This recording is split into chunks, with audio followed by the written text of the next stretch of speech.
Haryati. Saya Putri Lestari. Saya Lia Ramadan. Saya Arda. Saya Tertilis. Saya Baby. Baiklah, di sini kami akan menjelaskan dan memaparkan materi tentang penilaian buku non-teks. Untuk materi pertama dipersilakan. Baiklah, di sini saya akan menjelaskan pengertian dari penilaian buku non-teks. Nah, menurut Primasari 2021, penilaian adalah proses pengumpulan dan pengelolaan informasi untuk mengukur pencapaian hasil belajar peserta didik. Sedangkan menurut Sekadatu dan Taat Wulandari 2023, buku non-teks pelajaran adalah buku yang berisi materi pendukung dan pelengkap untuk buku teks pelajaran. Nah, jadi dapat disimpulkan bahwa penilaian buku non-teks adalah proses menilai atau mengevaluasi kualitas, isi, dan relevansi suatu buku yang tidak digunakan sebagai bahan ajar utama dalam pendidikan formal.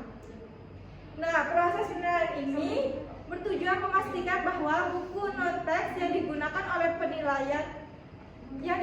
oleh siswa sesuai dengan kebutuhan mereka, baik dari segi usia, perkembangan kognitif maupun nilai edukatif. Baiklah, hanya itu saja yang dapat saya sampaikan mengenai pengertian buku non-teks. Saya kembalikan kepada moderator. Baiklah, terima kasih untuk pemateri kedua. Selanjutnya akan dijelaskan oleh pemateri ketiga.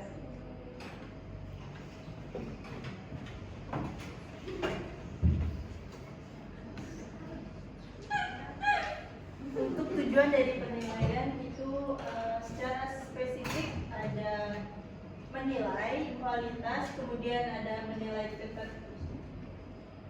keterbukuan dan akredibilitas, dan mengidentifikasi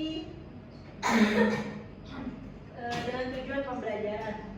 Kemudian ada mendorong keterampilan berpikir, menilai dampak terhadap karakter siswa, dan meningkatkan literasi dan pengalaman belajar.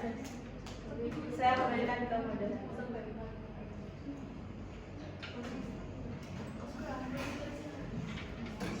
Baiklah, terima kasih untuk pemateri kedua. Selanjutnya akan dijelaskan oleh pemateri ketiga. Baiklah, terima kasih kepada moderator atas waktu cepatnya. Di sini saya akan menjelaskan kriteria penilaian buku non-teks. Yang dimana kriteria penilaian buku non-teks ini dapat mencakup berbagai aspek yang bertujuan untuk mengevaluasi kualitas dan relevansi buku non-teks sebagai sumber pelajaran yang mendukung proses pendidikan. Berdasarkan pengertian dan tujuan penilaian buku non-teks, berikut adalah kriteria penilaian yang dapat digunakan. Yang pertama ada kualitas isi buku, yang dimana akurasi dan kendala buku harus menyajikan informasi yang akurat dan dapat dipercaya, serta relevan dengan kebutuhan pendidikan dan perkembangan ilmu pengetahuan. Kelengkapan materinya, buku harus mencakup materi yang mendalam dan komprehensif untuk mendukung pemahaman siswa di luar buku teks utama. Yang kedua ada keterbacaan dan aksesibilitasi, bahasa yang sesuai. Buku harus menggunakan bahasa yang sesuai dengan tingkat pemahaman dan usia siswa sehingga mudah dipahami dan diakses. Desain visual yang menarik, buku harus memiliki desain yang menarik termasuk tata letak, ilustrasi, dan penggunaan warna yang dapat menarik minat baca siswa.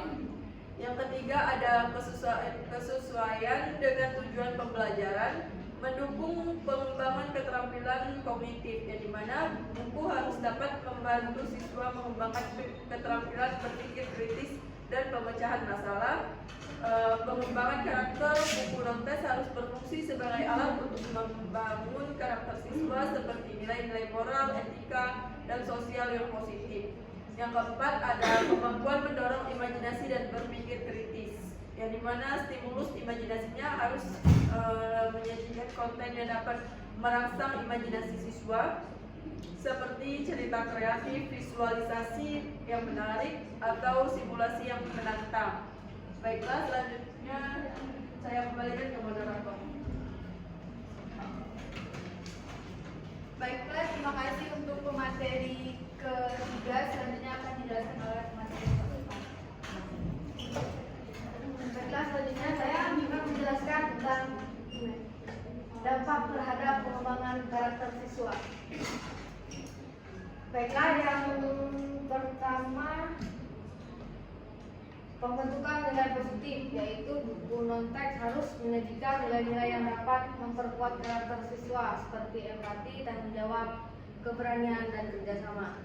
Yang kedua, mendorong kebiasaan positif, yaitu buku harus dapat membentuk kebiasaan baik pada siswa seperti kebiasaan membaca, berpikir positif, dan berkomunikasi dengan baik. Selanjutnya, yang keenam, peningkatan literasi dan pengalaman belajar, yaitu meningkatkan keterampilan literasi. Buku non-teks harus membantu siswa dalam meningkatkan keterampilan. Selanjutnya, pengalaman belajar yang menarik dan interaktif, yaitu buku non-teks harus menawarkan pengalaman belajar yang menyenangkan. Selanjutnya, keseluruhan desain dan presentasi, yaitu keterpaduan desain visual dan konten. Desain buku harus menyatu dengan konten sehingga memudahkan pembaca untuk menyerap informasi. Yang terakhir, kesesuaian dengan usia dan perkembangan kognitif siswa, yaitu tingkat kesulitan yang sesuai. Buku harus disesuaikan dengan usia dan perkembangan kognitif siswa sehingga materi yang disajikan dapat dipahami dengan baik oleh mereka. Yang terakhir, relevansi dengan tingkat pendidikan. Buku non-teks harus sesuai dengan tingkat pendidikan siswa, baik itu tingkat dasar, menengah, atau lebih tinggi. Baiklah, saya kembalikan ke moderator. Baiklah, terima kasih untuk pemateri keempat. Selanjutnya akan dijelaskan oleh pemateri kelima. Baiklah, di sini saya akan menjelaskan proses penilaian buku non-teks. Yang pertama ada pra-penilaian yang dilakukan selambat-lambatnya 14 hari sebelum penilaian yang telah dijadwalkan.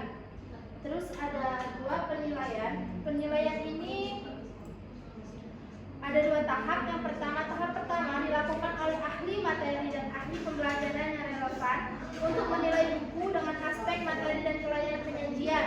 Terus ada penilaian yang kedua, tahap kedua.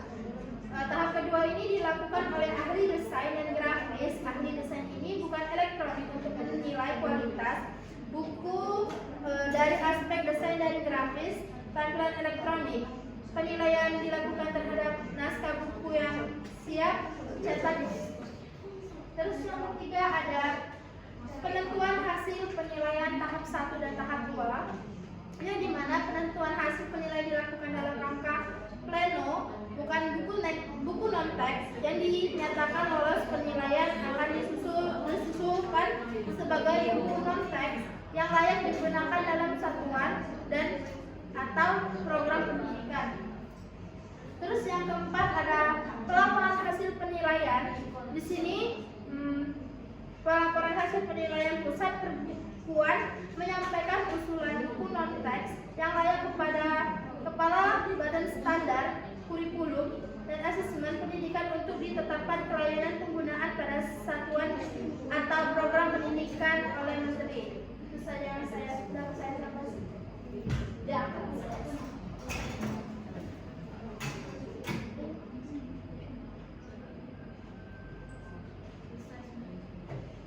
Baiklah, jadi dari hasil pemaparan materi kami dapat disimpulkan kualitas konten buku non-teks harus memiliki konten yang informatif, relevan, dan akurat. Penilaian terhadap sumber informasi yang digunakan juga menjadi sangat penting.